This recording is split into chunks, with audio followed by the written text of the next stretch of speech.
캡틴 손흥민이 이끄는 토트넘은 이번 주 토요일 저녁 8시 반에 뉴캐슬로 원정을 떠납니다. 올 시즌 성적만 보면 토트넘은 현재 4위로 다음 시즌 챔스를 바라보고 있는 팀이고, 뉴캐슬은 중위권인 8위에 불과해서 유로파리그 출전이 목표인 상황인 팀이죠. 총 득점은 토트넘과 같이 65점인데 실점이 토트넘보다 7점 많은 52점이었습니다. 재밌게도 최근 5경기 리그 성적은 두 팀 모두 승, 패, 승, 무, 승으로 완전 똑같이 3승 1무 1패고요. 아스톤빌라와 치열하게 4위 경쟁을 하고 있다 보니까 이번 뉴캐슬전은 당연히 이겨야만 하는 경기고, 실제 뉴캐슬의 성적 역시 완전 기대 이하라서 토트넘의 승리를 기대하는 게 일반적일 텐데요. 왠지 모르게 뭔가 불안한 느낌이 들면서 안심이 되지 않는 상황입니다. 그 이유가 뭘까 곰곰이 생각해 봤더니 작년 이맘때쯤에 토트넘이 뉴캐슬 원정을 갔다가 1대6으로 대패를 당했던 적이 있더라고요. 전반전 시작하자마자 2분 만에 선제골을 먹히고 이후 10분 안에 이미 0대3으로 얻어 터졌고, 19분과 21분에 알렉산더 이삭이 멀티골을 넣으면서 전반전에만 5골을 먹혔던 아찔한 기억이 납니다. 당시 토트넘 수비에는 나이어와 페리시치가 있어서 뉴캐슬의 빠른 속도를 전혀 따라가지 못했는데, 케인과 손흥민이 함께 출전하고도 최종 6대1로 굴욕적인 대패를 당했었죠. 느낌이 뭔가 싸다 했더니 이때 대패한 날짜가 바로 2023년 4월 23일이었습니다. 불과 1년 전에 이런 참패를 당했던 기억 때문에 불안감이 확 커졌던 것 같은데요. 다시 차분하게 마음을 가라앉히고 생각해보면 우리가 불안해야 될 이유는 없습니다. 오히려 뉴캐슬이 지난 패배에 대한 복수를 당할까 두려워하는 게 정상인 상황인 거거든요. 앞서 언급했듯이 뉴캐슬은 토트넘보다 많은 실점으로 올 시즌 내내 중위권에서 머무르고 있습니다. 최종 4위를 하면서 제2 맨시티가 될 거라면서 최고의 다크호스를 뽑혔던 작년과는 상황이 완전히 180도로 달라졌다는 거죠.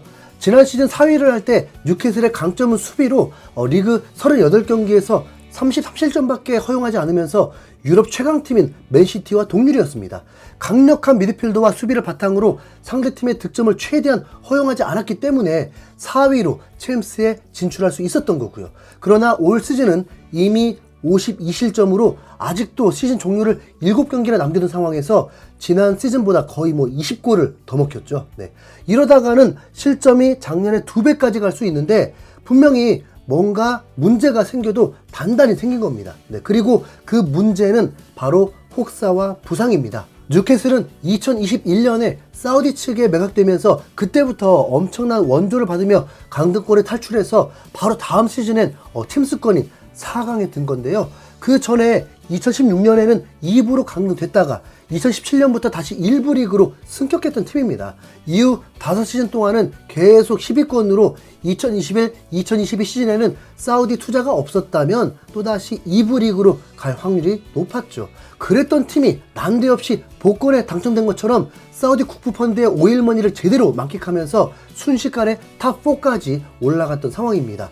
다시 말하면 프리미어리그에서 상위권 경쟁을 하면서 동시에 챔스와 FA컵, 카라바오컵까지 도전하는 이런 일을 겪어본 적이 없는 겁니다. 때문에 그동안 해왔던 대로 항상 베스트 멤버로 끊임없이 앞을 바라보는 전술로 승부하면서 예상보다도 더 빠르게 과부하가 걸렸죠. 거기에 핵심 미드필더로 영입했던 토날리가 난데없는 도박 스캔들에 휘말리면서 유죄 판결을 받아서 올해 8월까지 출전 정지 징계를 받으면서 토트넘전을 앞둔 지금 뉴캐슬의 결장 명단은 무려 12명이나 됩니다.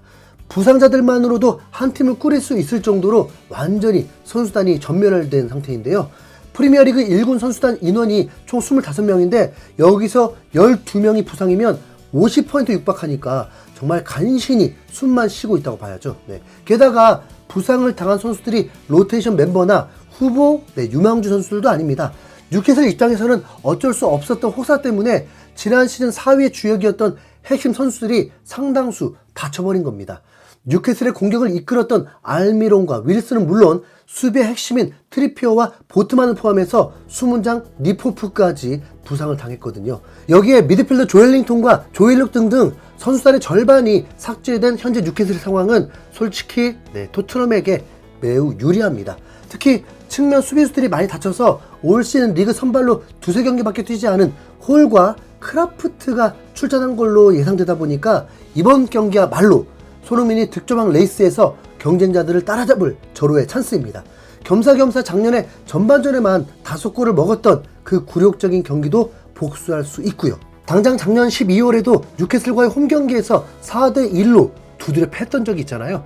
사실 그때부터 뉴캐슬은 완전 부상 병동이었는데 토트넘도 그에 못지않게 많은 선수들이 다쳐서 반더벤, 메디슨, 솔로몬, 벤탄쿠르 등 부상자 명단이 9명이나 됐던 시기였습니다. 하지만 지금은 세세뇽, 솔로몬, 포스터를 제외하면 확실하게 결장한 선수가 없을 정도로 건강한 컨디션 좋은 선수단이 대기 중이죠. 올 시즌 뉴캐슬과의 1차전에서는 히샬리송 원톱에 손흥민이 왼쪽 윙어로 출전을 했는데 당시 리그 최고의 라이트백으로 꼽혔던 트리피어를 제대로 박살내는 미친 활약을 보이면서 1득점 2도움을 올리는 원맨쇼를 펼쳤습니다. 당연히 모든 평점 사이트에서 9점을 넘기면서 각종 베스트 멤버에 다 뽑혔던 기억이 나는데 이번에는 손흥민이 윙어가 아니라 스트라이커로 나와서 골을 좀 더 많이 넣으면 좋겠습니다. 손흥민이 트리피어를 1대1로 완전히 제치고 컷백을 올려주면서 득점하는 장면이 많았는데 이번에는 손흥민이 존슨이나 베르너로부터 컷백 패스를 받아서 시원하게 헤드트릭을 터뜨리는 그런 그림을 한번 상상해 봅니다. 19골 혼란, 17골 살라, 빨리 쫓아가야 되거든요. 네. 그리고 어시스트도 한 개만 더 올리면 10개로 역대 3번째 텐텐까지 달성하게 됩니다. 뿐만 아니라 올 시즌 도움왕까지 넘볼 수 있는 절호의 기회이기도 하죠. 하지만 이 모든 성과는 토트넘이 뉴캐슬 원정에서 대승을 거둔다는 전제가 필요합니다. 그러나 통계 전 매체들은 황당하게도 뉴캐슬과 토트넘이 무승부를 거둘 거라고 했는데요. 옵타의 슈퍼컴퓨터는 양팀의 승률을 똑같이 36.4%라고 예상하면서 비슷하게 봤고 후스코어닷컴은 최종 2대2의 스코어로 토트넘이 비길 거라는 예측을 한 겁니다. 솔직히 말하면 화를 안 낼 수가 없는데 12명이 결장하는 뉴캐슬을 상대로 토트넘이 비긴다? 네, 이건 토트넘을 완전히 물러보는 거고 손흥민의 파괴력을 제대로 모르는 거 맞잖아요. 네, 지금 토트넘은 작년에 6골 먹혔던 그 팀 아닙니다. 브라이턴, 페리시치, 다이어는 다 떠나갔고 우도기, 반더벤으로 바뀐 지 오래예요. 네, 그리고 불과 4달 전에 반더벤과 메디슨 없이도 4골 폭발시켰던 까먹었나? 네. 손흥민 원톱의 파괴력을 아직 맛보지 못한 뉴캐슬이 이번에야말로 그 매콤한 손흥민 펀치를 아주 제대로 체감할 기회인데요. 뉴캐슬의 센터백은 덴번과 쉐어가 나올 듯한데 두 선수 모두 키가 크고 피지컬이 좋은 반면에 스피드가 느리다는 치명적인 단점이 있죠. 말하자면 작년 토트넘이 굴욕을 당했을 때처럼 빠른 스피드에 대응하기가 힘든 조합인데 최근 토트넘의 3톱은 손흥민, 존슨, 베르너로 프리미어리그 전체로 봐도 가장 빠른 선수 3명이어서 1선부터 압박을 하고 있거든요. 네. 그리고 양쪽 풀백도 주전 선수들이 아니라 앞서 언급했다시피 선발 경험이 2-3번밖에 없는 로테이션 멤버들이 나올 상황이다 보니까 아무리 그래도 토트넘이 비길 거라는 예상은 토트넘을 개무시했다고 밖에 볼 수 없습니다. 그나마 BBC의 크리스 허튼이 토트넘이 뉴캐슬보다 우위일 거라고 예상했지만 결과는 3대2로 아슬아슬한 승리라고 봤고요. 네. 물론 원정 경기라는 변수가 있긴 하지만 손흥민이 원정 다니는 거 하루 이틀도 아니고 올 시즌 득점 패턴상 이제 골이 터질 때가 됐는데요.